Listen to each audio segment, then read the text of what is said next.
What's going on with you guys? I'm back with another video. If you don't know now, you know it's your boy Courtney. And yes, 9-10 days, yes, I'm back.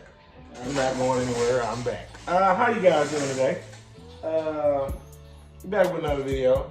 I did say I want to do scary videos. And also, if you hear things in the background, just know it's my son and my girl. Alright, they living their life, you know. They human. They do that. Second of all, well, first of all, let's let them say hey. Baby, say hey. Hey. Kaden, say hey. All right, you heard them. But anyway, no, man, I'm back with another video, and like I said, I have to get a schedule down. Instead of bombarding myself with a whole bunch of videos, and then I have to try to edit it all on, try to take my time with that instead of doing 5 or 6. And it's like, all right, I gotta go back and do this, da. But yeah, I have a schedule now, so I'll be a little bit better at it and doing it a little bit. Oh, that's something else. Hold on, my schedule. I got a schedule now, so I'm trying to get it all together. But let's get in this video, man. We back with another video, spooky, scary video. Not spooky, but you know, shout out to Corey, can't you? Scary videos. Let's go ahead and get it. Story 1. Let's go. Take it up here, buddy. I remember that trip like it was yesterday. All right. Though it's been a few years now. Yeah, I was a junior in college, studying environmental science. Our class had planned this 2-week field study in northern Florida. We were supposed to be tromping through the swamps, identifying birds and plants, learning about ecosystems. Instead, it turned into something out of a nightmare. Why she look so crazy? We couldn't afford fancy hotels on our budget, so our professor booked this big old Airbnb on the outskirts of Tallahassee. A sprawling ranch-style house with enough rooms for all 15 of us students, plus the instructors. The listing looked okay online. Cozy retreat for groups, hosted by friendly couple. Okay. Yeah, right. From the moment we pulled up in our rented van, something felt off. The place was tucked way back on a dirt road, overgrown with Spanish moss. Yeah, I didn't see that on the Airbnb. Curtains from the oaks. The hosts, Mark and Linda, greeted us at the door. Mark was this burly guy in his 50s, with a faded tattoo coming out from his shirt collar, and eyes that didn't quite meet yours. Linda was thinner, all smiles, but her laugh sounded forced. Her face looked so strong. Welcome, y'all. We got fresh towels inside, but you'll have to ask if you need extras, she said, handing over a single key ring with a bunch of identical keys. These work on all the doors. Makes it easier for big groups like yours. Okay. I shared a room with 2 other girls, Sarah and Mia. We were all excited. Oh, Lord. Oh, hold on. Don't pause. Ooh, what's wrong with her face? What's wrong with her face? Oh, my God. What is that? Who? Broccoli animation? Why you drawing folks aggressive like this? In your world, who looks like that? Oh, my gosh. She look like my dog. Oh, my goodness. But that night, things got weird. Sarah tried her key on what she thought was our bathroom door, but it opened into another student's room. Her face got up. Okay. Oh my God, sorry! She yelled, slamming it shut as the guys inside laughed it off. Happened a couple more times. People wandering in accidentally thinking it was their space. This is so sketchy, Mia whispered to me as we settled in. Why don't they have proper locks? The hosts hung around a lot, which was unusual for an Airbnb. Mark would pop in unannounced to check the AC. And Linda kept offering us these homemade cookies that tasted like they'd been sitting out for days. Why y'all doing this at the Airbnb first of all? Girls be careful out there in the woods, she'd say with that fake smile.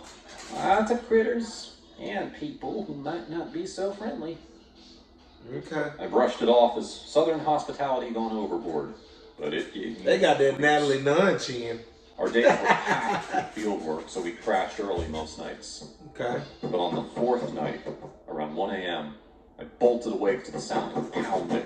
It was coming from the wall next to my bed, the thin partition separating our room from the one the host said was off limits for storage. At first, I thought it was a dream, but then the screams started. A woman's voice, raw and terrified. Help! She's going to kill me! Please, dear God, help Sarah sat up, her eyes wide in the dark. What the hell is that? Man, if y'all don't Mia need was that already Airbnb. fumbling for her phone. It's coming from next door. Oh my God, listen. The woman kept screaming, words tumbling out in gasps. So what y'all about to do? Sit down? Then a thud, like something heavy hitting the floor, followed by a wet, squelching noise that made my stomach turn. It sounded like flesh being torn. She's smiling now. The screams cut off abruptly, replaced by heavy breathing and dragging sounds. We have to call 911, I said, my voice shaking as I grabbed my own phone. My fingers were numb. I could barely dial. There's 3 numbers. Hello? Yes, there's a woman screaming in the room next to us. She said someone's killing her. Please, hurry! Our instructors, Mr. Jenkins and Ms. Patel, burst into our room minutes later, wrapped in robes, faces pale. Everyone out, get to the living room, Mr. Jenkins barked. We huddled there, whispering frantically. Did you hear that squelch? Sarah asked, her voice breaking. It sounded like blood. The police arrived in about 20 minutes. 2 squad cars with lights flashing but no sirens. Mark and Linda were there too, suddenly appearing from their attached cottage. What's all this commotion? Mark asked, his tone too casual, like we'd woken him over a noisy party. The cops went straight to the storage room. We waited outside, shivering in the humid night air. One officer came out, looking grim. Room's empty, he said to his partner, loud enough for us to hear. But there's blood everywhere, splattered on the walls, pooled on the floor. Drag marks leading to the back door, like something was hauled out. Ms. Patel gasped. Was there a woman in there? Another guest? The cop shook his head. No sign of anyone. Look at them in the back. Just look at them. We see y'all. I need statements from all of you. They roused the whole class, shining flashlights in faces, asking questions. Man, get me back on that bus now. Did you see anyone else here besides the hosts? One asked me. I told them about the screams, the pounding. Mark hovered nearby, arms crossed. Mark, like I swear to God, I say so. Must be some prank, he muttered. Kids these days. Linda chimed in, her voice sugary. We've had no other guests. That room's just for our stuff. Maybe an animal got in? But I wasn't buying it. As the police taped off the area, I noticed Linda's hands reddened, like she'd Okay, let them go on by their bed and get in there. And Mark's truck was parked funny, backed up to the house with the tailgate down. My mind raced. What if they were involved? Serial killers preying on travelers. I'd read stories like that on Reddit, about hosts who lure people in. We didn't stay. Mr. Jenkins herded us into the vans and we drove to a chain hotel in town, paying extra out of pocket. This trip's close, Mia said in the back seat, her head on my shoulder. I just want to go home. The next day, the police called our instructors back for more questions. Turns out, the blood was human. Type O positive. Fresh. No body, but they found a woman's purse hidden under the floorboards in that room. Inside, ID for a 28-year-old named Emily Carter, a solo traveler who had booked the Airbnb separately through some off-app deal. She checked in the day before us, but no one had seen her. That's when the twist hit. While we were out in the field that afternoon, I got a frantic call from Sarah. Turn on the news! The host! They're wanted! I pulled over the van and we all crowded around my phone. Local station reporting, Mark and Linda weren't just shady, they were fugitives. Real names? Harlan and Rita Seitz, suspected in a string of disappearances across the South. They'd been running Airbnbs under aliases, targeting young women, luring them with cheap rates, and then, well, the details were gruesome. What you got Harlan would killing assault them. Rita would help cover it up. They sold organs on the black market. Oh, okay. So the rumors went. Emily had been their latest victim, screaming for help right next to us. But here's the plot twist that still chills me. One of our classmates, a quiet girl named Becca, had gone missing that morning. We thought she was just sleeping in, but her stuff was gone. Police found her phone in Mark's truck. Turns out Linda had slipped her a cookie the night before, planning to grab her next. Becca had woken up disoriented, overheard the hosts arguing about the next one, and snuck out to hide in the woods. She flagged down a passerby and called the cops herself. The satisfying part? They caught Rita that night trying to flee in their truck. Look how she's looking. Got tased. Rita look at she's like, bro, I swear to God, let's get out of here. Emily's body was found buried shallow in the backyard. Dang, man. Stabbed multiple times. Her scream was the last thing she managed before he finished her. Becca was safe, though traumatized. The class? We cut the trip short, flew home early. Our professor apologized 1,000,000 times. I should have vetted them better. This story has been loosely inspired from a real story shared by one of our subscribers. Oh, Lord. This is what she said. On a college trip in North Florida, we stayed at a sketchy inn. Towels required a front desk request, and keycards weren't room-specific, leading to strangers accidentally entering our rooms. Around 1 to 2 a.m., a woman screams that he's going to kill me, and God help, woke us, followed by a sickening squelch and silence. We called 911 and alerted our instructors, then fled to their room. Police found the neighboring room empty, with blood. Is he running on the street? Our group was evacuated and relocated to another hotel for the week. I've avoided shady inns ever since. Okay.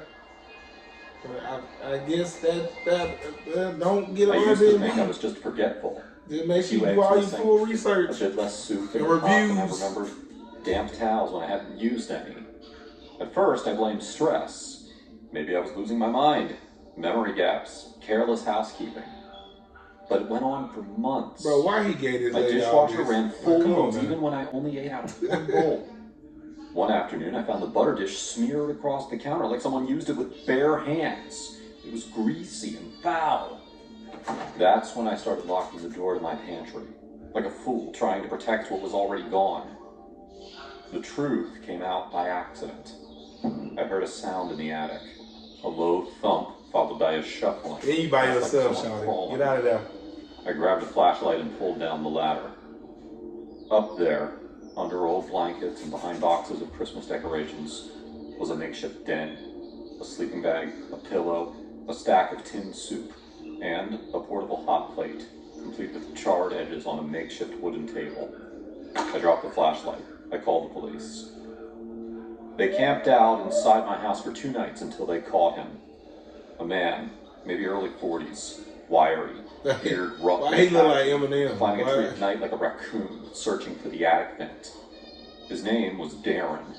No ID, no known address, just a shrug and a weary look in his eyes. Here's the strange part. I didn't press charges. I told the police I wasn't frightened. A lie.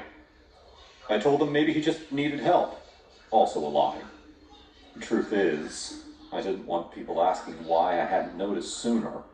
Why I lived beneath someone for months without realizing. So you ain't gonna press no So I charge? told them to let him go. They did.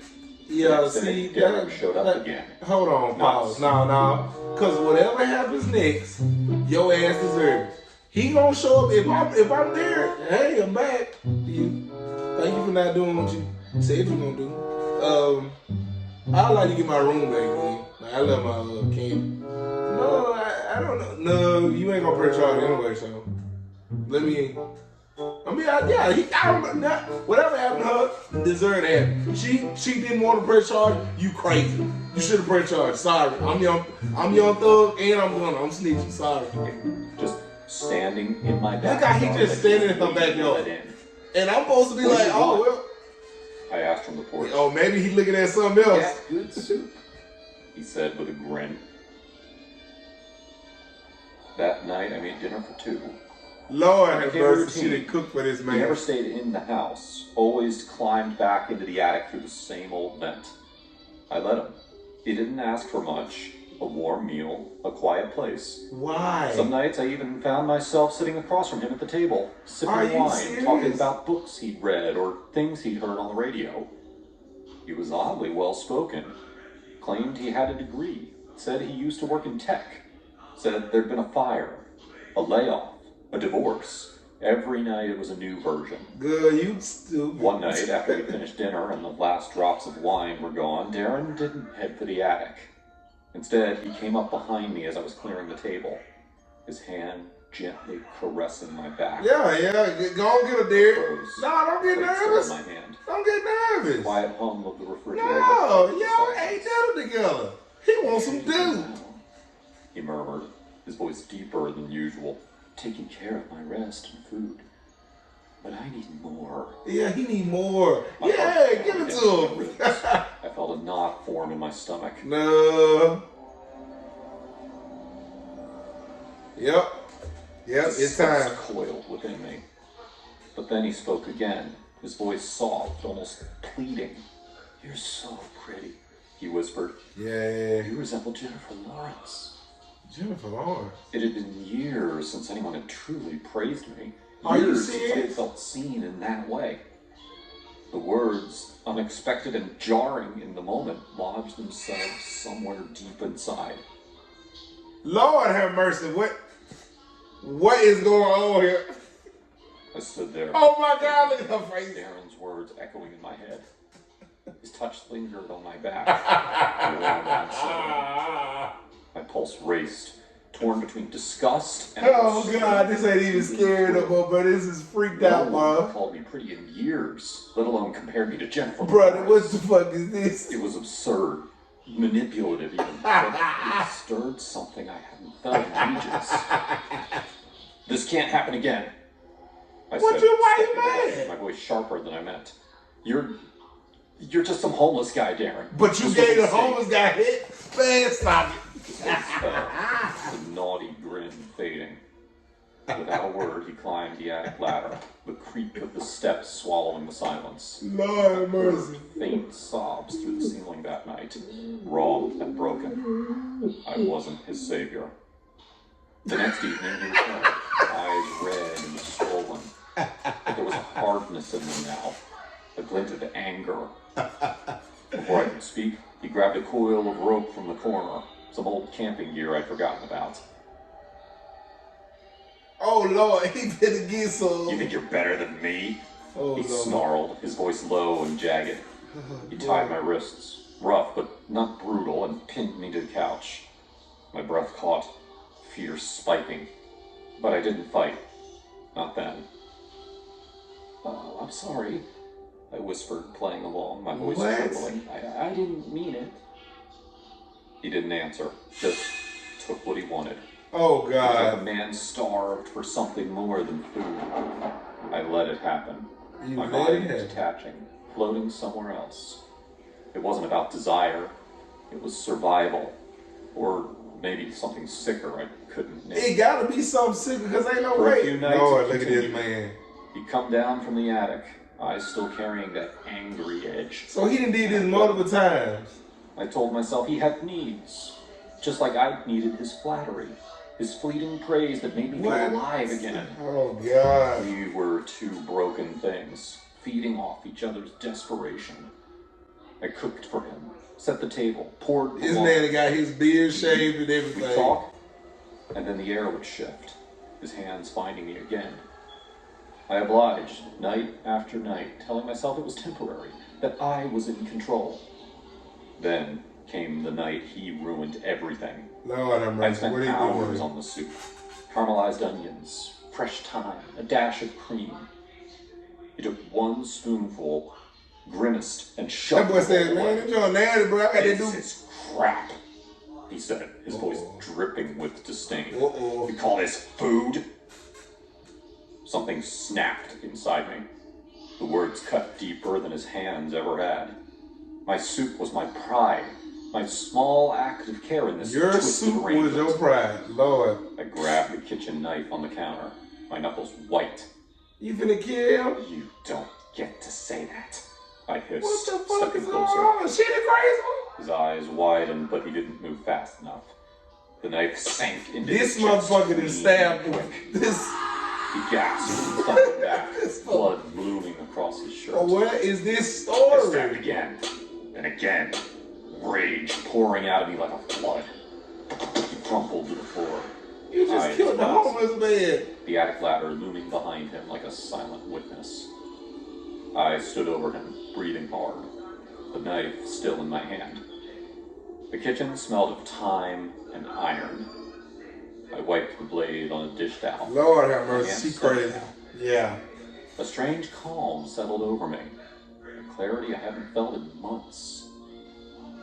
My soup, I said. Now she telling this story. Y'all need to go lock her up. Best. I smiled. The weight of him gone. The house mine again. Lord have mercy. That freakazoid ass story. My roommate John was a male model. Story 3. Let's I'm sure some models are actually 2 more stories to go. Y'all. John. The guy was an absolute jerk. He refused to be seen with me unless I wore clothes that weren't embarrassing. And since I was a struggling writer on a budget, basically nothing I owned met his standards. He regularly threw out my leftovers from the fridge because he didn't want my unhealthy food to contaminate his pre-planned meals. Oh boy. Go on and on. He did 1,000 little things that genuinely made my life harder. Love you I'm too, not son. an ugly guy, but I'm obviously not a model. The way he treated me made me feel like a gargoyle. You're probably wondering why I didn't find another apartment. Yeah. Well, we live in Miami on the riverfront. Housing is ridiculous here, and there was no way I'd be able to afford anything nearly as nice on my. So you just gonna keep messing around the bully boys and go back home with your just had to parents? deal with them. One night, I was walking home when I saw John and some of his model friends on the street. He obviously invited them over for a party at our place, which meant that he expected me to stay in my room and act like I wasn't there. Oh, you're crazy. I usually did what he asked because I'm not great at standing up for myself. Okay, but since we were all heading to the same place, I couldn't exactly hide from them. So I hurried to catch up with them. John, hey. He looked at me like I was a homeless person. John's like, who are you, boy? One of his model friends asked him if he knew me. I had no idea. Then he looked right into my eyes. Serious expression on his face. You better hurry home, sir. This is my house. Clear.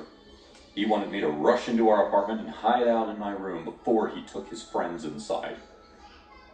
I should have argued with him, but he had a way of making all my confidence disappear with a single look. So he basically just beat boyed you. So I walked past them and turned the corner onto the alley behind our house. The streetlight stopped working a few weeks before, so it was very dark. I was almost at our door when I saw something flash from the inside of a water drain. It looked like a piece of jewelry, and I stepped closer to get a better look. And that's when the shiny object moved. I stumbled backward. It was an alligator. Jesus! I'd seen the light reflecting in its cold, hungry eye. Where you live at again? If I'd gotten any closer, it would have attacked. Even now, I didn't feel safe. I hurried down the alley, too scared to even approach my door. I waited at a safe distance, struggling to catch my breath. And that's when I saw John and his friends walk into the alley. When he saw that I was still outside, he looked furious. He'd been distracting his friends for a while, waiting for me to hide myself. John, be careful! John just glared. He said something to his friends. I couldn't hear it, but I heard them all laughing. Then I saw John look down at the storm drain. He noticed the shiny object too. Oh God. Don't! John, please! He didn't listen. I watched in horror as he crouched in front of the drain, unknowingly staring into the face of an alligator. Then his whole body jerked. It was too dark to see the alligator, but I could tell it had left on his head. Oh God! His body flopped onto the ground, his arms and legs thrashed around. He didn't scream. He probably couldn't. His friends should have pulled him to safety, but none of them did. A few ran away immediately. Oh Lord, yeah, they ain't friends. Stood there, frozen, until they too abandoned their so-called friend. I mean, at least you didn't realize I was running toward him until I was already there. I grabbed him by the sides and pulled him back. The alligator snapped its mouth at us, but thank God it was too big to crawl out of the drain. It could only reach the front of its long snout out of the darkness, which is why John was still alive. Well, look at that man's snapped face. its jaws into his face, but didn't have the ability to clamp onto his head. Man,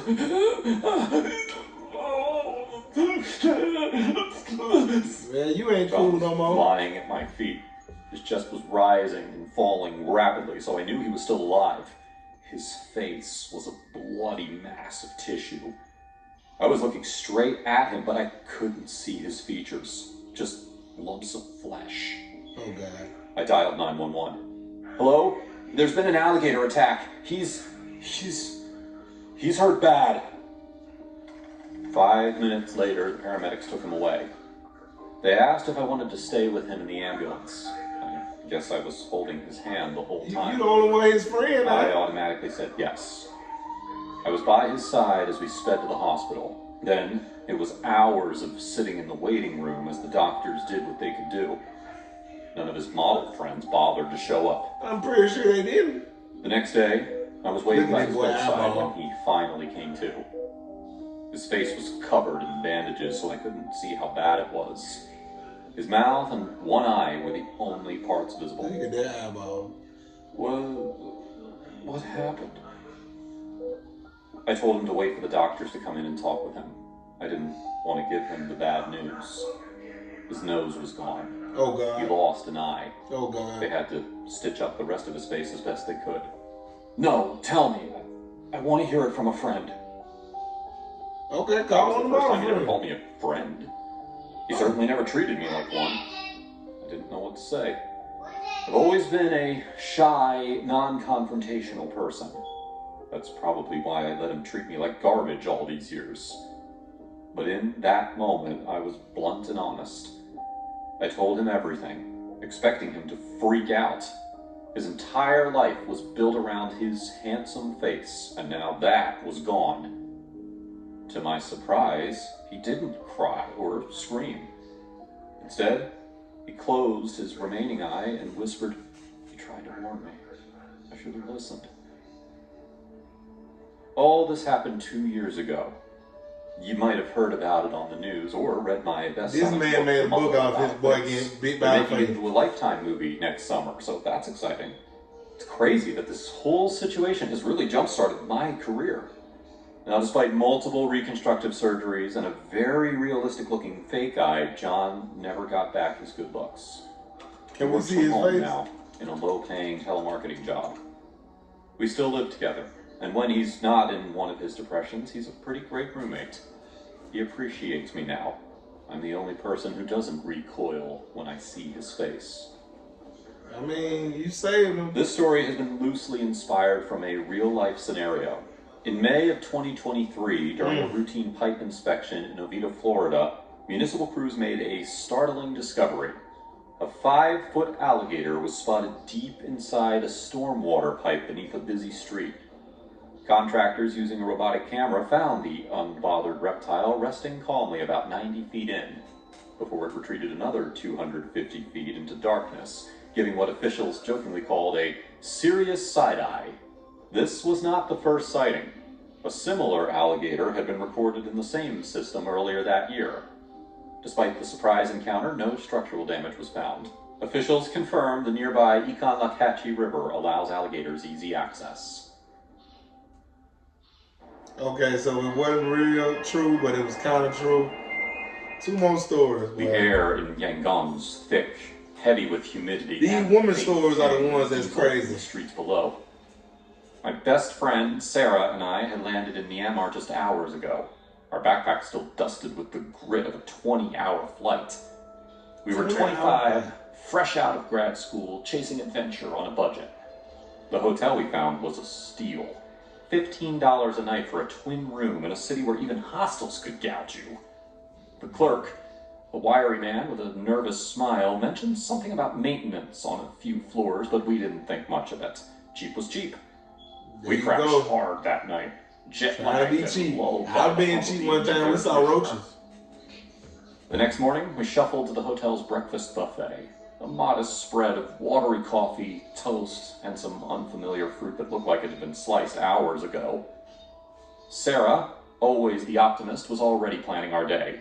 Shwedagon Pagoda, maybe a market. I was half listening, stirring sugar into my coffee, when a couple at the next table leaned over. "You two sleep okay?" the man asked, his German accent crisp. He was maybe 30, with a scruffy beard and tired eyes. His girlfriend, a petite woman with a messy bun, nodded at us, her face pale. "Yeah, fine," I said, glancing at Sarah. "Why?" They introduced themselves as Lucas and Anna, backpackers from Munich. "We didn't sleep at all," Anna said. "We'll go to bed." It was low, almost a whisper. "They woke us up at 3 a.m. to move us to another floor. No explanation, just banging on the door, telling us to grab our stuff." "That's weird," Sarah said, frowning. "What floor were you on?" "6th," Lucas replied. "They moved us to the 4th. Said something about scheduled work. But it was chaotic. People running around, shouting in Bernese. We thought it was a fire or something." I sipped my coffee, the unease creeping in. Our room was on the 5th floor, one below theirs.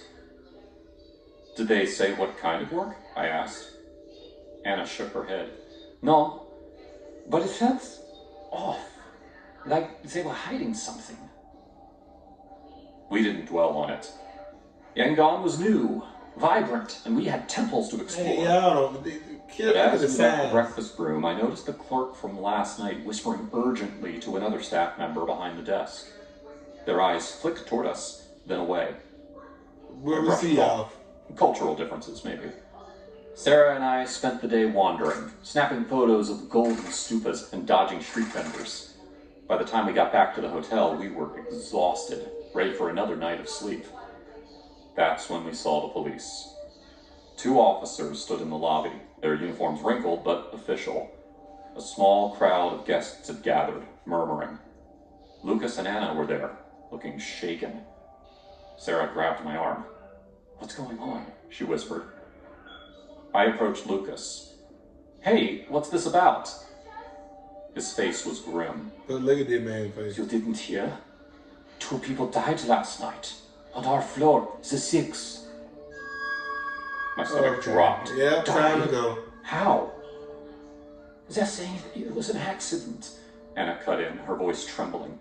"Something about the maintenance. They were gassing the room for bugs, pumping some kind of pesticide through the vents that are under the doors. The couple in the room next to ours, they didn't wake up." Sarah's hand tightened on my arm. "Wait, what? They were gassing rooms while people were in them?" Lucas nodded. "They weren't supposed to be. The hotel messed up, booked people on a floor they'd marked for maintenance. When they realized, they started moving everyone in the middle of the night. But they missed that couple.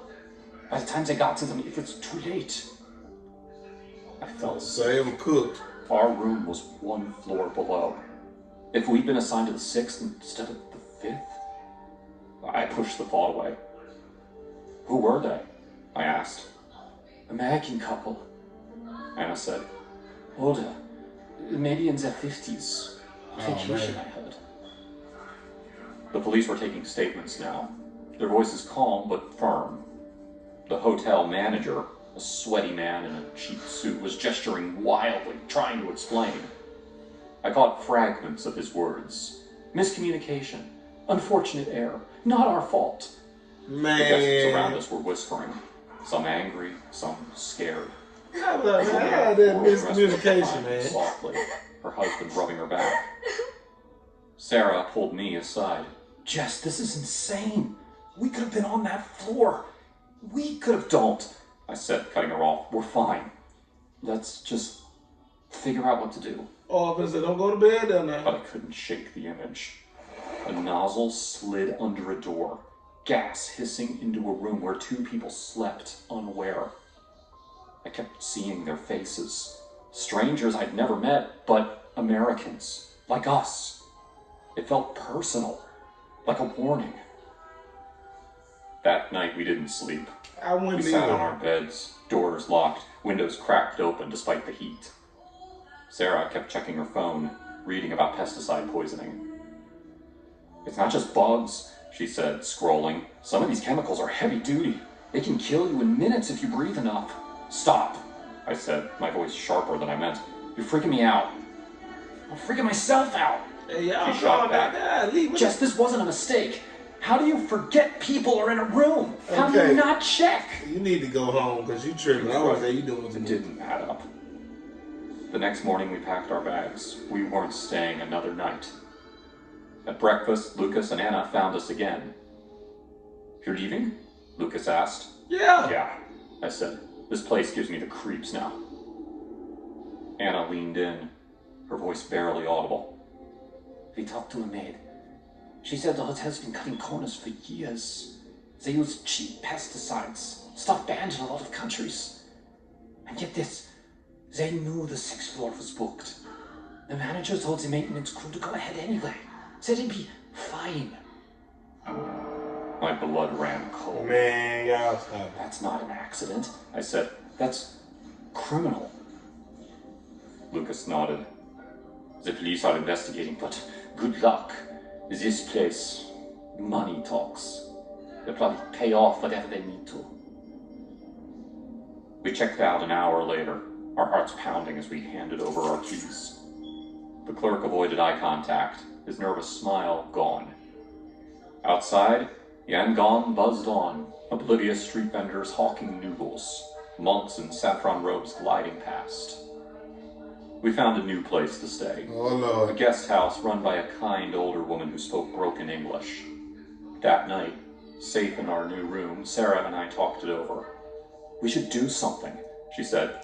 Those people, they had families. They deserve justice. What can we do? What could we do? We were just two American girls. Bro, what I'm gonna say, man, I saw them do it and then they be like, bro, no, we don't believe. This story has been inspired from a real-life incident shared by one of our subscribers. This is what they said. In Yangon, Myanmar, we snagged a budget hotel upon arrival, discounted due to ongoing floor maintenance. Okay. We slept soundly and met some German guests at breakfast who had been abruptly relocated overnight. Turns out, their floor was slated for bug extermination via gas pumped under doors, killing 2 people in the adjacent room before staff realized the booking error. We were on a safe level, but the near miss has haunted me ever since.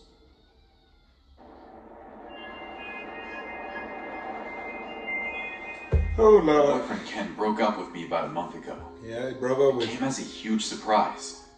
I thought we were really happy together, but he said that he hadn't been happy for a while.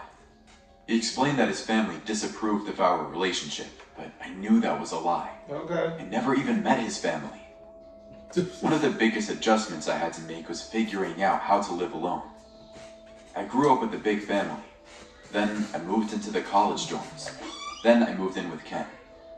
For the first time ever, I was now living alone, and I didn't like it. I had trouble falling asleep. Every single noise in the house would wake me up. I spent hours lying in my bed, worried that some criminal had broken in. Yeah, you need to get My oldest sister green Pamela cameras. told me to try sleeping pills, at least for a couple weeks. I didn't like that idea, but after 3 nights of barely any sleep, I decided to give it a try.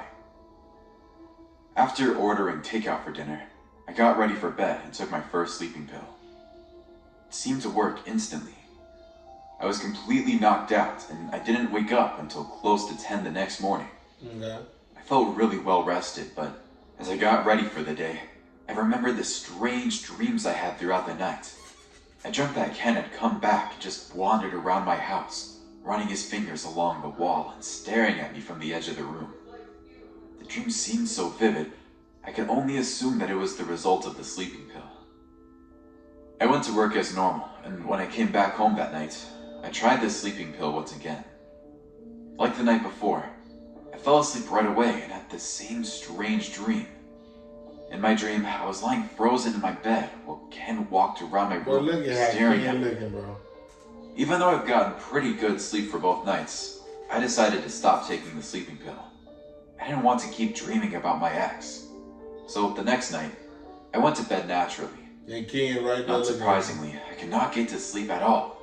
No matter how long I stayed lying in my bed, my brain wouldn't calm down enough for me to sleep. I just lied there with my eyes closed. But then, in the middle of the night, I heard footsteps inside my house.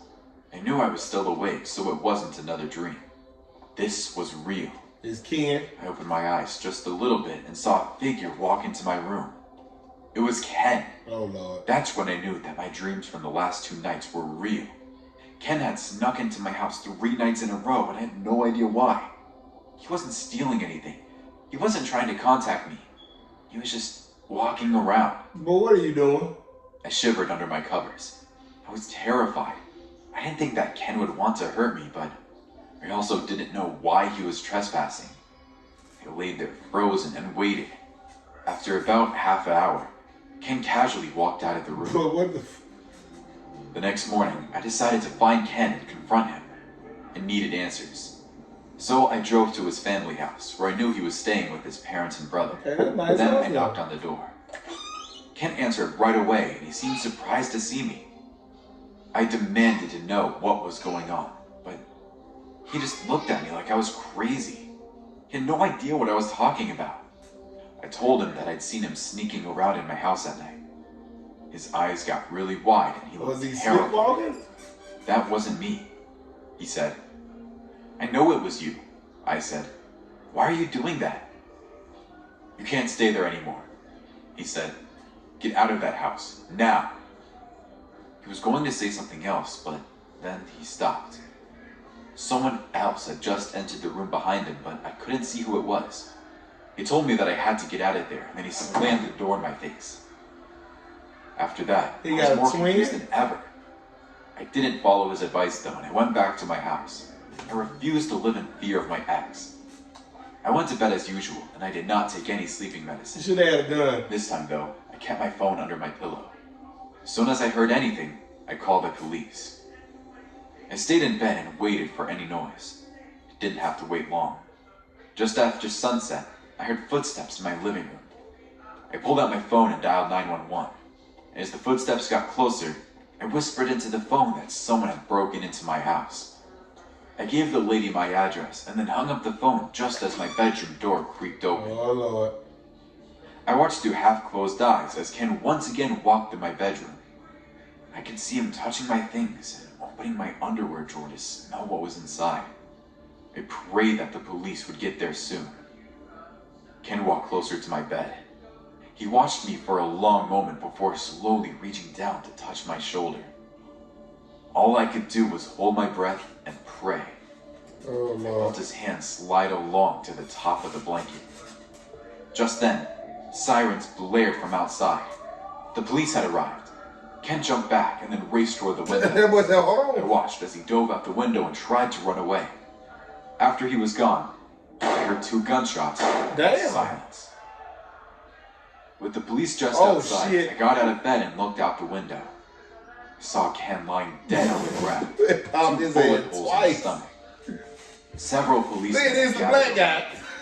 One of them noticed me looking out the window and walked over to explain what had happened. He said that they caught my intruder trying to escape and they had no choice but to shoot him. They asked if I knew who it was, And you just and I told them that it was my ex-boyfriend, Ken. But when I looked closer at the body, I realized that it wasn't Ken at all. How? It looked like him, but he was shorter and fatter. His eyes were darker too. That was when another car pulled up to my house and the real Ken came out. He ran toward the body and then wailed in sadness. "You killed my brother!" Lord have He mercy. screamed at the police. Ken was completely freaking out, and What the you police mad had to about? handcuff him before he calmed down. I went outside to find out what was really going on, and Ken finally explained the truth. He never wanted to break up with me. The only reason he did was because his younger brother Carl had become obsessed with me. I never met his brother before, but they looked so similar that I'd mistaken them for each other. Carl had just been released from a mental institution. Carl is I'd shot seen with photos 2 of in him his and chest. started following me around. Ken thought that breaking up with me would make Carl lose his obsession, but it only made things worse. Why you ain't protect him? I felt so sorry for Ken. Even though his brother was a psycho, he didn't deserve to die. Over the next few weeks, Ken tried to reconnect multiple times. I always turned him down. Didn't know if he wanted to get back together and restart a relationship, but I wasn't interested. Every time I saw his face, I picture his brother quietly walking through my house at night. Lord have mercy. I don't know what to say to that. Yes, scary videos. Yes, yeah, I don't know what I just saw neither. Y'all tell me which story you like. I honestly, the one where the girl stabbed the dude that was living in her house, she the biggest dummy. Cause why you like, man, he got what he wanted, but I got what I wanted. You had sex with a man that been living in your house that you ain't know nothing about. Then you didn't press charges. When he came back, that's the one I'm more pissed off about. The last one and the one before that, story 4, story 5, I have no problem. That story with that girl, she about the biggest dummy. The alligator one, rawr. I know you said rawr. Y'all let me know what y'all think about that, man. More scary videos, more videos on the way. The grind is real a little better. I'll see you on the next one. Bye.